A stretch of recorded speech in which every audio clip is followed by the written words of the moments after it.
Hi guys, welcome back to another episode of Train Simulator Classic, aka Railworks. And today we're going to be taking a look at the latest and greatest from 4th Gaming. Now, you guys may or may not remember, I did a video on 4th Gaming's, what was it, a Y6 tram, I believe is what it's called. They did a really cool little box cab tram a while back, a couple years ago, and I absolutely loved it. Thought it was an awesome pack. These guys did awesome work, and then they kind of went silent for a while. Didn't put out a whole lot. They've been putting out updates. They do update their Facebook pretty regularly, and then they joined up with Phoenix Productions, I believe is who it is, and really started working on these cool little guys. So what we're looking at is I'm gonna butcher how you pronounce it, but I believe it's called Neilson box cab, or a Neilson box tank locomotive. These are really cool. So these are very early steam, examples of steam locomotive power. I believe dating back to something like 1850-ish, somewhere around that time period, about 1850 to 1860. Unfortunately, information is it's there and it's not. It's a little hard to garner a lot of history, which is in the footnote of 4th Gaming's the manual for this pack. They do say that it's a little hard to find a lot of history on these. But if you want to know the history with Neilson's and Company and the full history of these little box cabs, definitely go check them out on their on Steam Sound Supreme. That is where they were put out. That is where they are available. Steam Sound Supreme's website. So, without further ado, let's check these things out. Let's go take a look at them.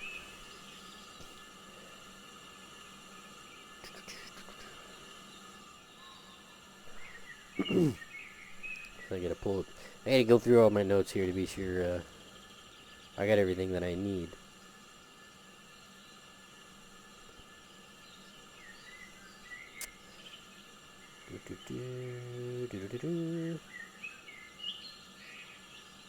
Let's see.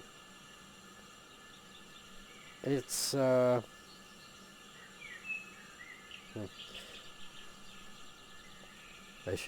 I probably should have put these down in order from what they are on the manual, but I put them down in order from what they are in the scenario editor, and it's definitely hard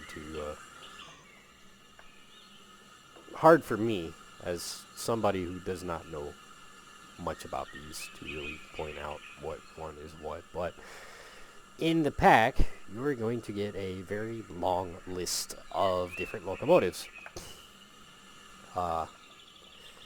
You are going to get a West Somerset type. Several examples of this type ran on the West Somerset Mineral Railway, which is where that photo I mentioned earlier is from. This is me just reading from the manual direct, because Google didn't turn up a really quick informative piece of history, and these just released like a few minutes ago. So this is absolutely a first look, as well as a on the whim, on the go video. So yeah, but this particular one having an angled water injector setup, assuming for when working atop the inclines of Somerset. The West Somerset type will come in Neilson green, with and without lining, maroon, plain black, and LBSCR umber. Now, most everything I ended up choosing was black just because it's the top of the list, but I fairly certain this is the West Somerset design right here.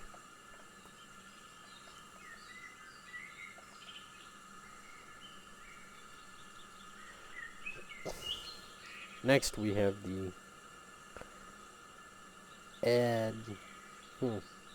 ebb valve type, EBBW. Different chimney, buffers for extra colliery work, and some lush new safety valves. This type was based on the box found at ebb valve named General Williams. As said, its angled buffers allow the movement of more block-based colliery wagons to be transported with ease without the fear of buffer locking. These wonderful logos come in liveries such as Neilson green, with and without lining, Highland yellow, Fletcher red, plain black. That'll be not that one.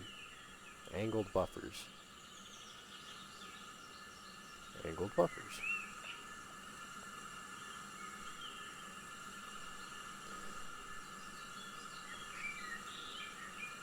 I guess I could have just gone into the editor, but how dare I think ahead. I think it's really the only one that's got angled buffers though, so kind of gives that away. Next up, we're going to have the OGEE? We're going to the OG type. The final style of generic box design to be in this pack. Here we have an OGEE, which is basically a precursor to the later types of piano tanks. It is currently unknown where these ones ran entirely, but General Williams hosted a similar rebuild in its later life. This appropriate logo comes in Neilson green, with and without lining, plain black, Metro red, and S&D JR blue.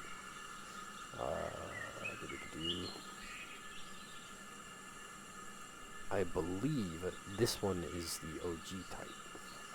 The Augie, something of that term.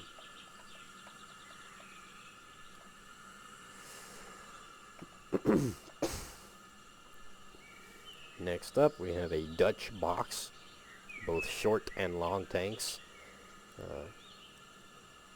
Some of these did go overseas for the longest time, ending up at all sorts of places. 2 boxes were sent to the Netherlands, built for the construction of some kind of canal. This particular locomotive having number 929 with the water tank not reaching over the smoke box. It is unsure what livery these wore, so they're coming Dutch green, lined black, NCS yellow.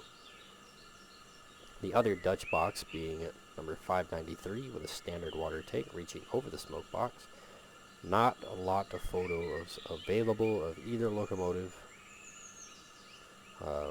with the same paint schemes applied. Dutch green, line black, NCS yellow. Which would be these two back here. The short tank, long tank. So these are Dutch. Rebuilt box A, as previously mentioned, 1 box from ebb valve ended up on loan to the West Somerset, this being Newport, heavily rebuilt, which is what this takes inspiration from. Liveries include maroon, green, plain S&D JR blue, and plain black.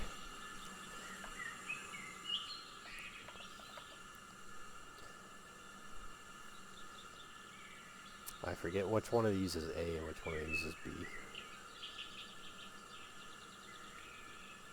I believe B. So B gets a cab, A does not. Rebuilt box B.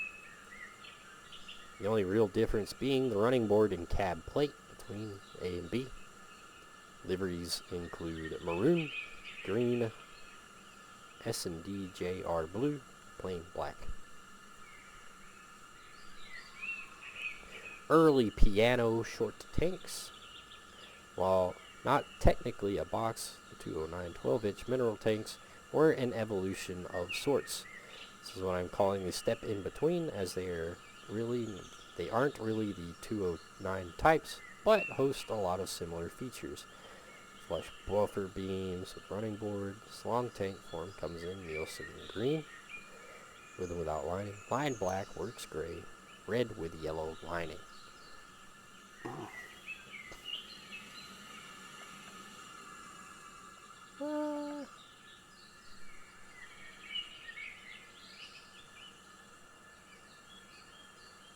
Line black, so it could be one of these.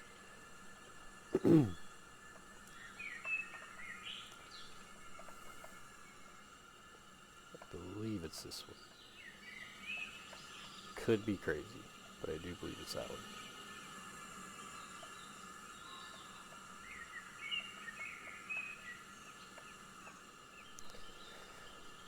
And we have two more. So we have the Canadian Box A.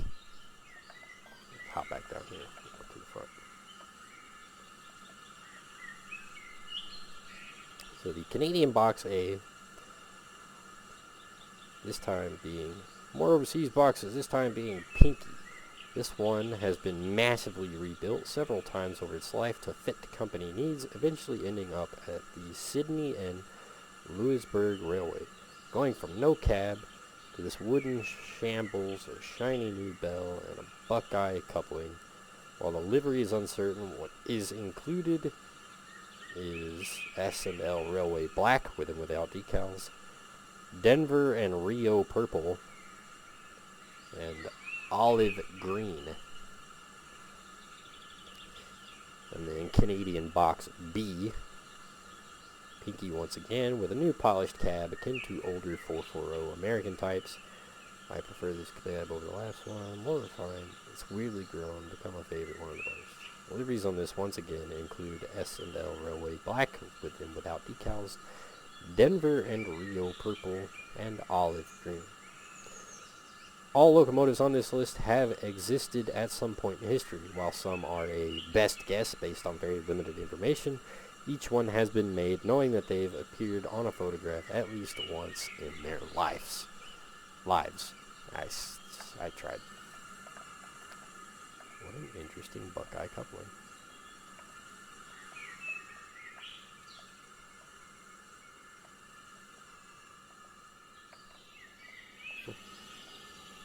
I guess the Canadian options don't actually get knuckle couplers, but anyway. So that is the extent of the locomotives. Obviously, I do not have them all here. My frame rates would drop down to nothing, and I would definitely be running a risk of getting an out-of-memory error. I'm actually very surprised that I got this many down. But here you have one example of each type. I do not have one example of each color, unfortunately. But let's continue on, because there's more. There's rolling stock that was made to match the locomotives, as this early, the 1850s, there's really not much out there to complement these locomotives. So they made rolling stock to match. Starting with a West Somerset inspired brake coach. This coach has been inspired by the brake coach, with first and third class compartments that ran on the West Somerset Mineral Railway. Liveries including brown, Cambrian green, and Furness blue. That one right there.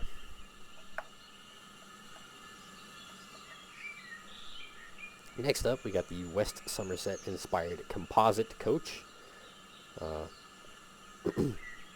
including brown, Cambrian green, and Furness blue. Next, the 1850 brown Marshall coach.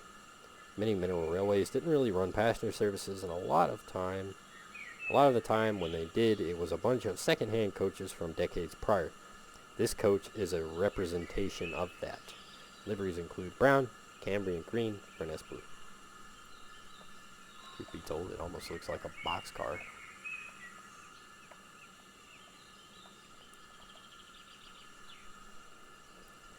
Next up, we have West Somerset 2 planks, front open, inspired by the wagons used on the West Somerset Mineral Railway. All of your contractor railways will be complete with these new and improved two plankers. West Somerset 2 plank side open. Another the same time, this time with a side hatch instead of the front one. All around the same thing.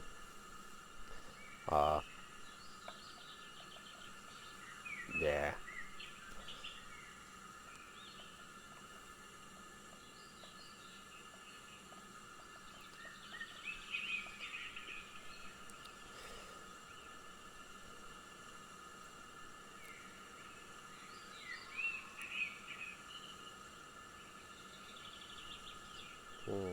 Two planks side open.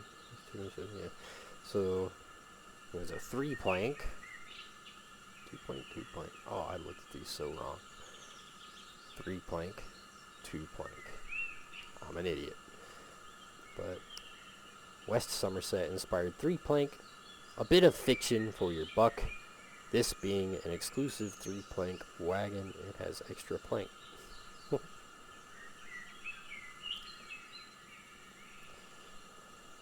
West Somerset inspired a flat wagon. Take some wood or crates on a journey afar. Are you fed up with always using conventional dumb plank wagons to do the job of a flat one? Well, now you can at only select retailers near you. It's a flat wagon. Again, I'm reading directly from the manual.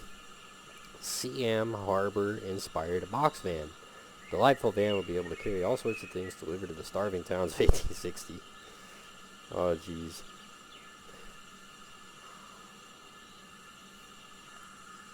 Wait a minute. Oh, yeah, that is it. Okay, not crazy. A Bodeman and Wainwright inspired brake van.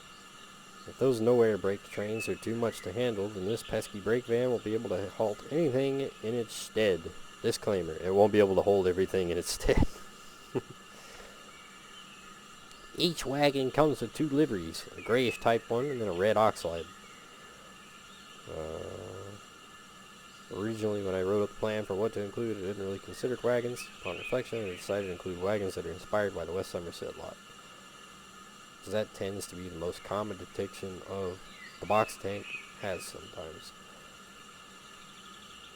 All wagons, barring the flatbed, box van, brake van, are able to load up on coal, stone, lead.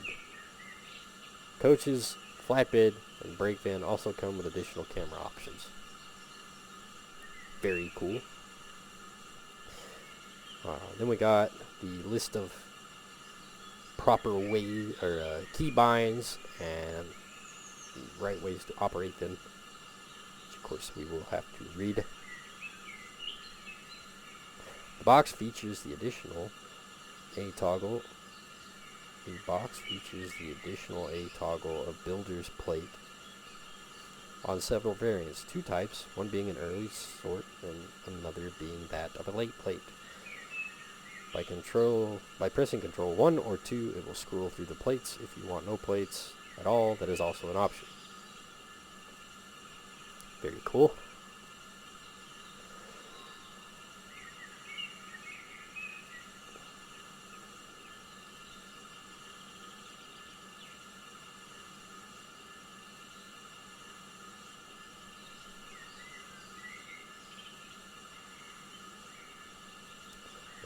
I do believe that is it.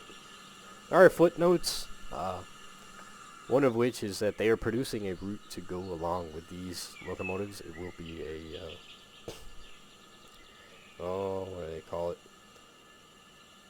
I believe it'll be a freeway route called the Salisbury Mineral Tramway, which is a short fictitious route set around the 1850s to the 1870s. So definitely be looking out for that, especially if you're going to go pick this pack up. So let's click on it. Let's get up close to it. So, being American, I felt absolutely drawn to the Canadian build here. So, it behooved me to choose the Canadian option to tinker with. But, because I am a nice person, I included the Brit model down here on the end. Don't worry.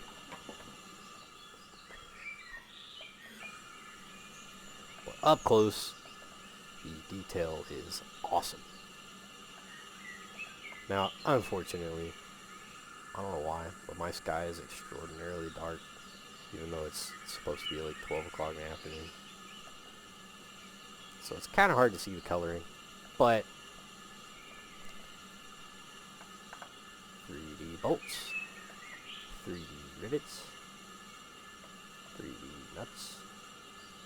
Everybody knows how much I love those. They make me so very happy.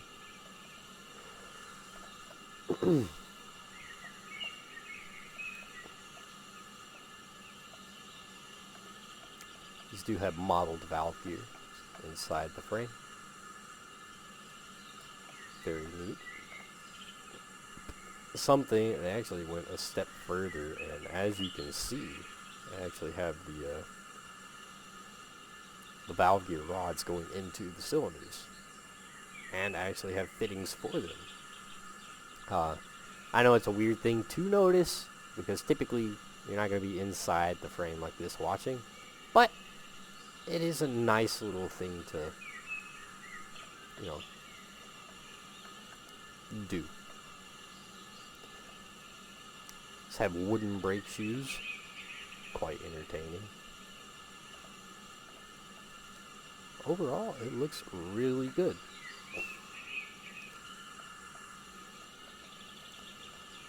Now, the brass could use a little bit of work, I think.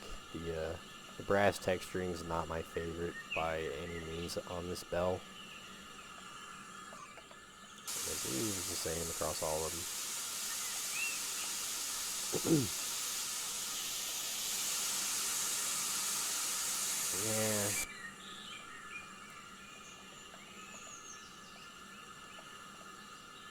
I guess they're aiming for a weathered look, but the weathered look kind of accentuates the straight line all the way down on either side. So I'm not a huge fan of the brass texturing, but the copper texturing looks awesome. Really like the copper texturing. Not too sold on the brass texturing. The whistle doesn't look that bad, honestly. That's kind of entertaining.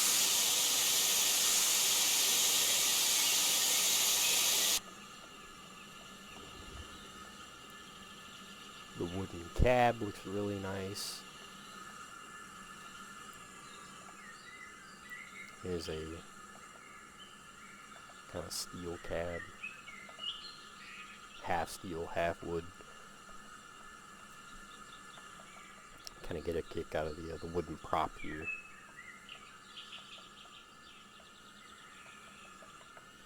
Let's see, one of these others has kind of a British style. Yeah, the kind of half cab here. This again looks really good. Obviously, range is going to be really short. A tiny little coal bunker right here in front of the fireman's side.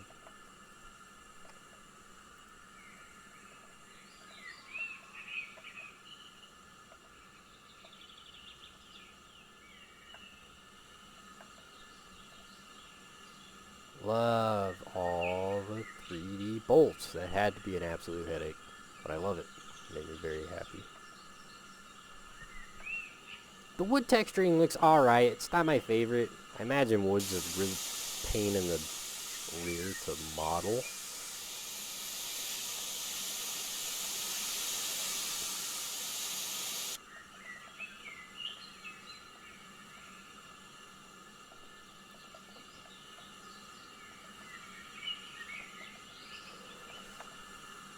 That's kind of cool. I don't know what that's supposed to be, but it looks neat. The kind of coloring right there is very neat looking. Just something else that changes across some of them that wasn't notated. It's how the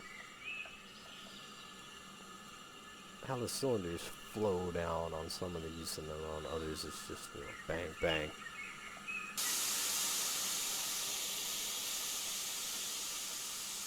Looks like it's just the Dutch models that get these nice flowing smoke box to cylinder shroud.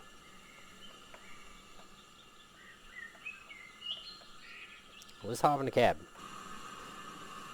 Well, hop in the cab of this one. In a second we'll jump all the way back and hop into the open cab of the other one. Very nice, very nice. These don't have a door, so you don't have to worry about a door.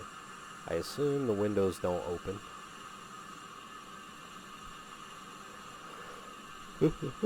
We're at whistle, bell pull.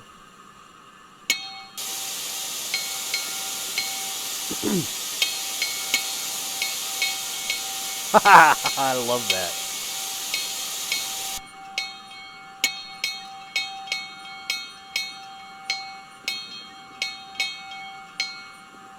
So the bell is not automatic with a clicking on it. You do have to manually ring the bell. That is one of the coolest in-cab options I have ever seen. Now, it doesn't reset, so if I pulled it like back to here and let go, it stays right there. Which, a little bit unrealistic there, but credit where it's due. This is awesome. It's just such a weird gimmick to get happy about, I know, but could you imagine being able to do this with like smoke boxes, 440s?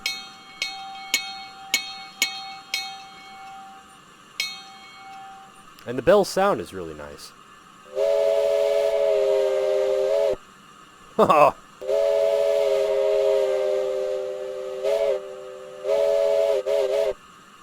It has a quillable whistle from inside the cab too. That's awesome.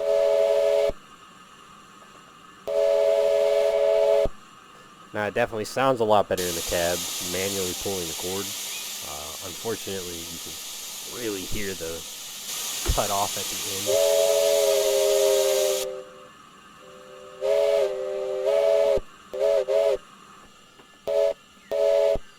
So just using the space bar, it's got a very noticeable cut off to it, which I don't like that, but it is different inside the cab. I love the smoke effects. The idle smoke effects are easily some of my favorites in Train Simulator right now.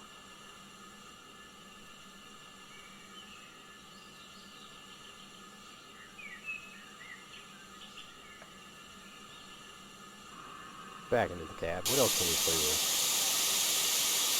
Live injectors, handbrake, firebox, throttle,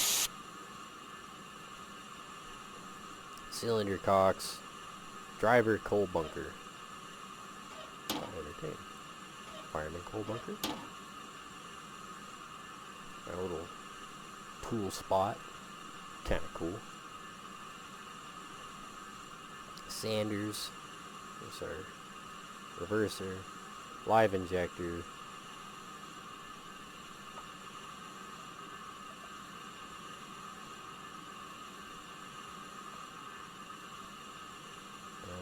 I believe that is it. It's a fairly simple locomotive, which is to be expected. I mean, there's not a lot to it, per se. Not a lot going on with it.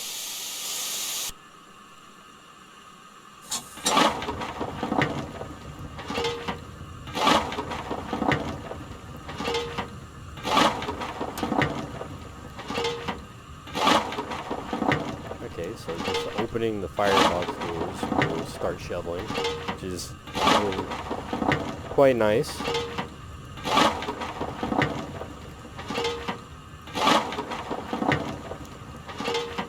So, amount of coal in the firebox should really be between 55 and 60%, which is about 120 pounds. I'm sitting at 100.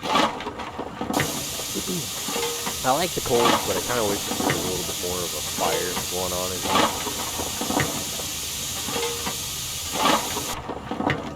Because right now, there's not much of a fire. I like the flicker. Like, the firebox flicker is pretty good, too. But it's not a lot going on after the fire. Ooh, I like the door sound. Let's see, do we have to E for the reverse lock? I like those sounds.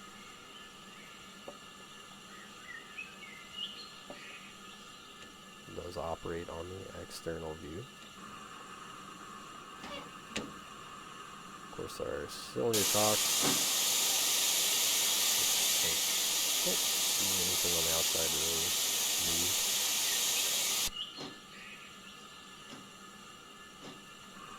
Does sound pretty good. Sanders do put out sand. Hey, it's not the typical sand color. Actually, it looks kind of like sand. That's cool. It's kind of entertaining as they're pointed backwards. Almost like reverse operation is normal. Let's see, what else we got?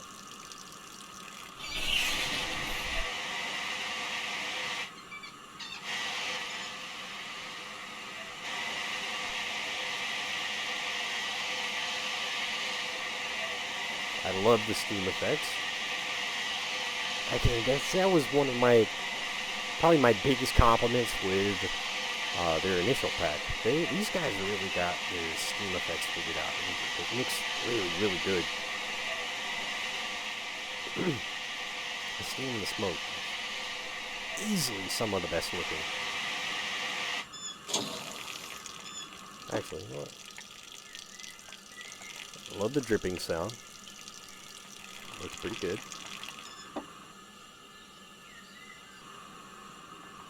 Alright, we're gonna reverse it forward. I assume that we operate it by the handbrakes. As such,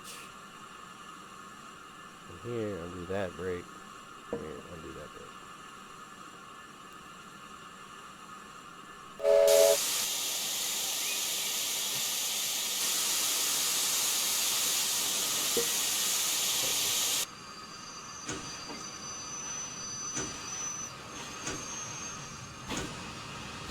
What happens when we open the button?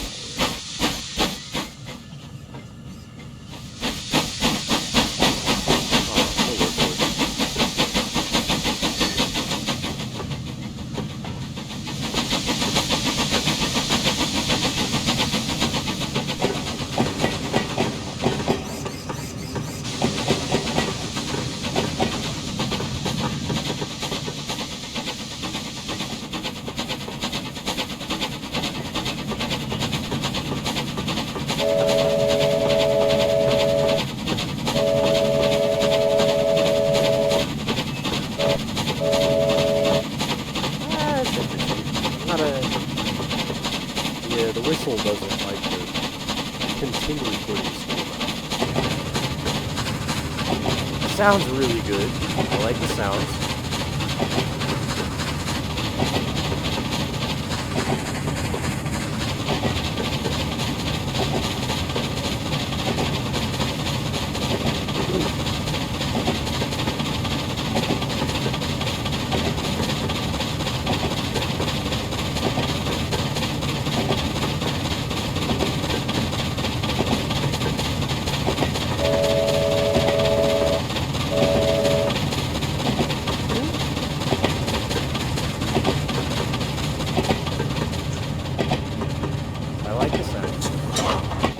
Pretty good.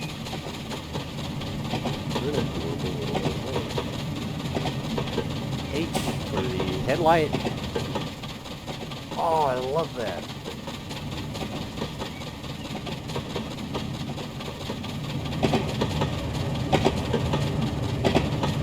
It's a proper little oil headlight.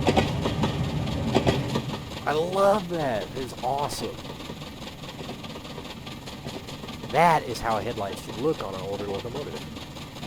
Nice, soft, barely noticeable yellow glow. And these lights are not bright. It's literally just a candle inside of a box with glass lens.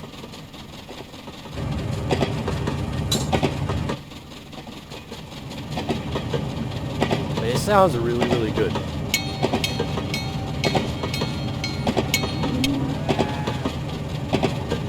it runs really, really smooth. It looks really good.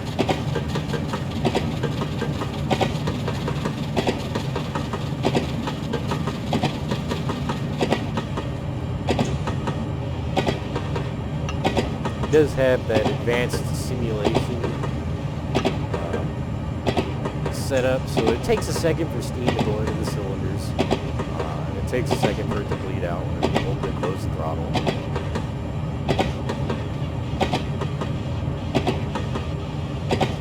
And there are notches to the throttle, to the reverser.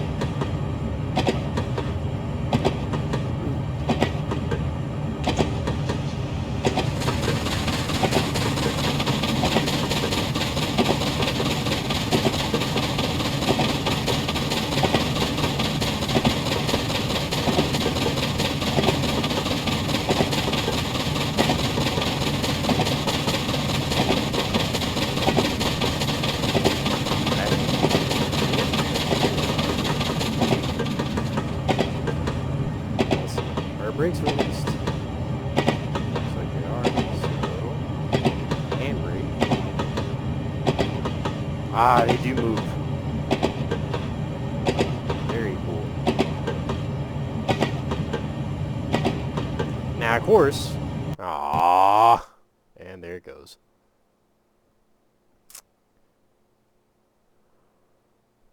Well, balls.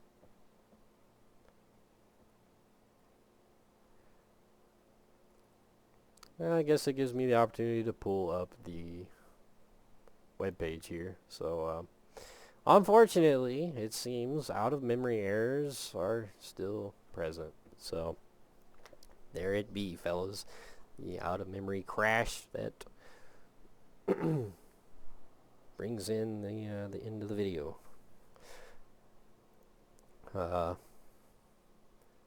Well, that is an absolutely awesome model. I love it. I love the way it looks. I love the way it sounds. There are a couple irks. Like I said, I'm not a big fan of the texturing that they used on the brass. It doesn't look quite right, in my opinion. And then the wood on the buffers is, it's alright. It's just kind of meh. Doesn't float my boat. It is really cool that you get these kind of little Canadian models. I get a kick out of that.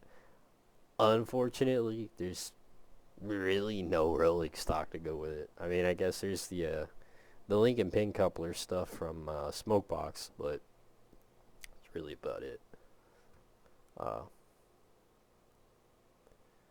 But yeah, so as you guys can see, it is a long list of stuff in this pack, and I believe it's only like $14.